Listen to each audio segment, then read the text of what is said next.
Hello, good evening. Another thought for my day.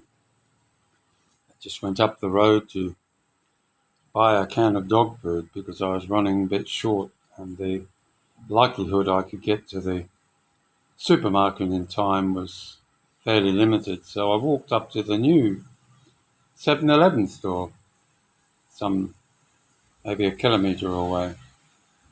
And of course, when you're walking, apart from worrying about being hit by a car, especially wearing darker clothes, not the wisest thing, but they are semi-reflective. So I stayed well out of splash view, so to speak.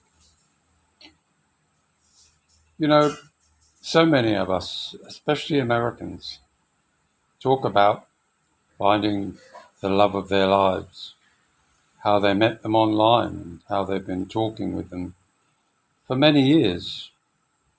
They're planning on coming here to the Philippines to start a new life. The trouble with starting a new life is starting a new life is hard enough itself, but starting a new life with another person from a completely different culture, a way of thinking, a way of analyzing and judging things, is asking for a lot. Over the years, I've watched many videos from many of you, many Americans too, who've talked about things almost in a term as if they're in a bubble. It's almost like it's a continuous honeymoon to them.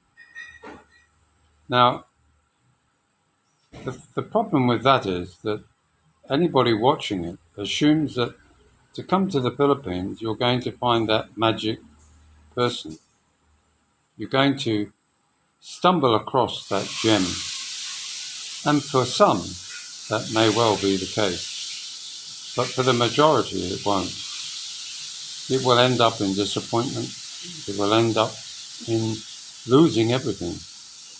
It will end up in having to leave the country and go and try and pick up the pieces back home, licking one's wounds and thinking, why did I ever do that? That is the reality of life, choosing somebody from a foreign country, especially somebody from a completely different mindset of culture.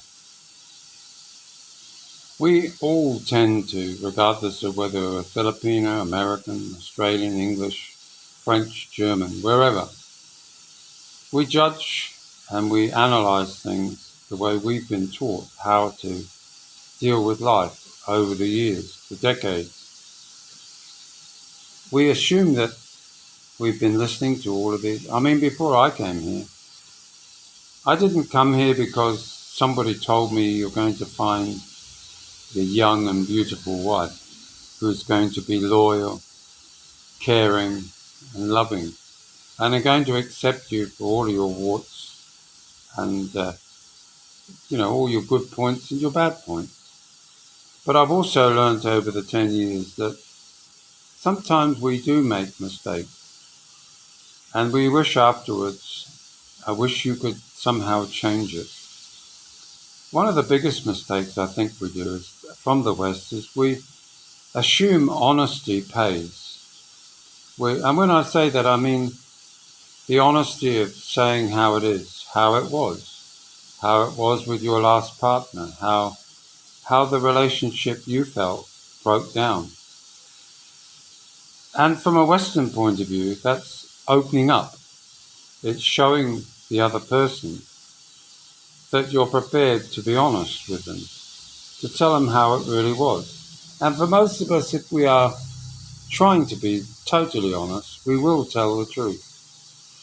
Some of us will maybe not know quite what the reason was, but we'll have a general idea, and we will express that to our partner to show her that you intend not that to happen to you and her. The sad thing is that when things go pear-shaped, those are probably some of the first things that get thrown back in your face. As if, oh, you were married 2 times before. She left you for another man. or she left you for another woman. And that's hard to register with you because you're not maybe used to using a previous relationship as a weapon to justify another person's point of view who has now decided to attack you. And just like I suppose endearingly say, it's like you're Filipino, it's like living with a volcano. And I do actually stand by that. I stand by that if I think about it carefully. A Spanish woman, a Portuguese woman, an Italian woman, a South American woman, anybody with a Spanish kind of historical background are very much the same in the way they react. They're very fiery people. And for us, we say, oh, well, we can deal with that. We'll work our way around that issue. And many of us do. But sadly, some of us, it gets to the point where you can no longer keep your mouth buttoned up. You won't tolerate the kind of behavior that you're finding yourself in receipt of. In an attempt to try and calm the waters, you say, look, okay, I'll ignore you. And that, in many cases, is another trigger point for them because they think, hey, he's not listening to me.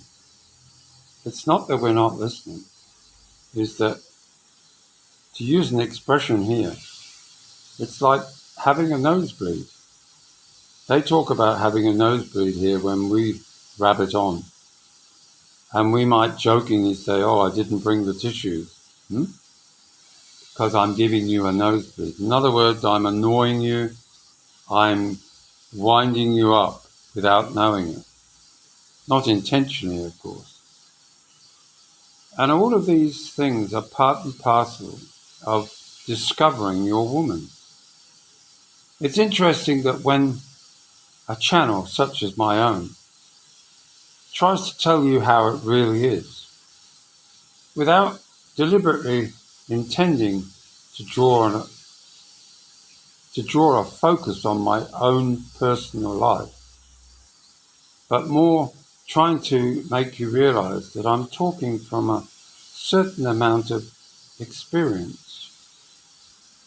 We're now suddenly getting people who are realizing and are becoming more bold with their comments to suggest that these things happen on a regular basis with themselves. In fact, even some suggest their past relationship, even though their current one is okay, they realize that they had a problem themselves. So some of you are waking up to the reality that maybe in the long term, and let's face it, as we get older, the long term is shrinking. Maybe it isn't such a good idea building a home. Even though rent is dead money, it's safe money. It's meaning that one of you has got the name on the lease. One of you can walk away. One of you can say, I have this lease, I want you to leave. So there are some safeguards in doing that. Of course, those that find a reasonable woman, I won't say a perfect, because what is perfect? What is the perfect man? What is the perfect old man? What is the perfect man with health problems? None of those things are finite. And it's important that we realize that sometimes people reach a certain time in life, 40, 50, 60, and they wake up and they say, I'm not prepared to be somebody's nurse or minder for the rest of his life. They have a better or a bigger picture for themselves, which doesn't necessarily mean looking after someone like they did their mother and their father, which has a moral connection.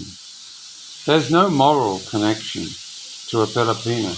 Don't think that a piece of paper makes that much difference. We live in a country where divorce is not legal, where annulment is astronomical in cost, and no guarantee that it will be given.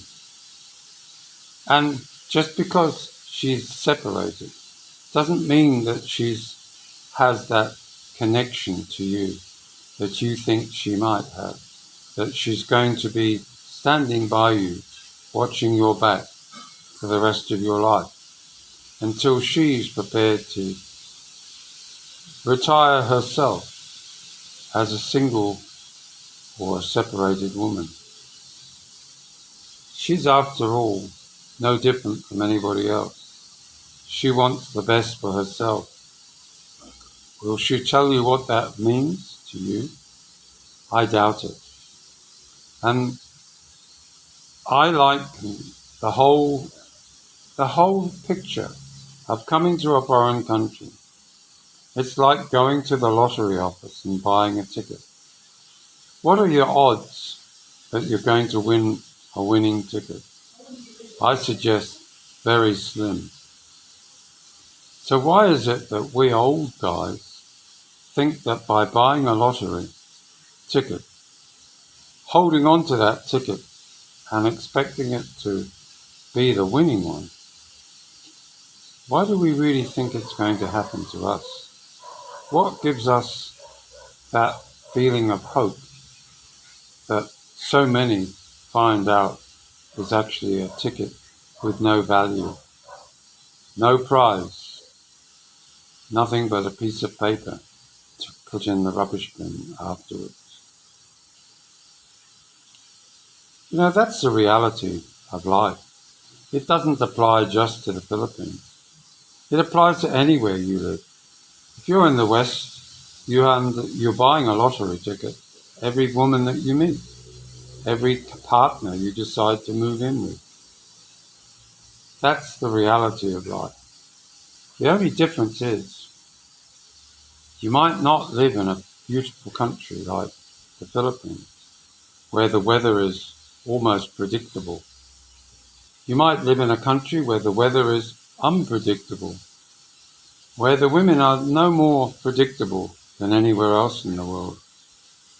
But what is predictable is you have health care, is that you more than likely will find another older woman who has a home of her own, who's prepared to share it with you and share their winter nights with you, watching the same boring Coronation Street, EastEnders, or Home and Away. So, guys, holiday destination, I can think of others that maybe are more exciting. To come here and lose all your money, to come here and have your dreams shattered, that's more likely the end result of choosing the Philippines as a place to retire. But never know, one day you might want to wake up and someone told you you've won the lottery. And for those that have, I congratulate you. But for those that haven't, just make sure that you can go back, that you can start again. Maybe not quite how you planned it. I didn't plan anything. It's just how it's turned out.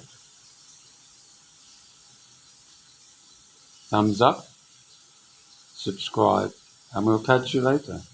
Bye now.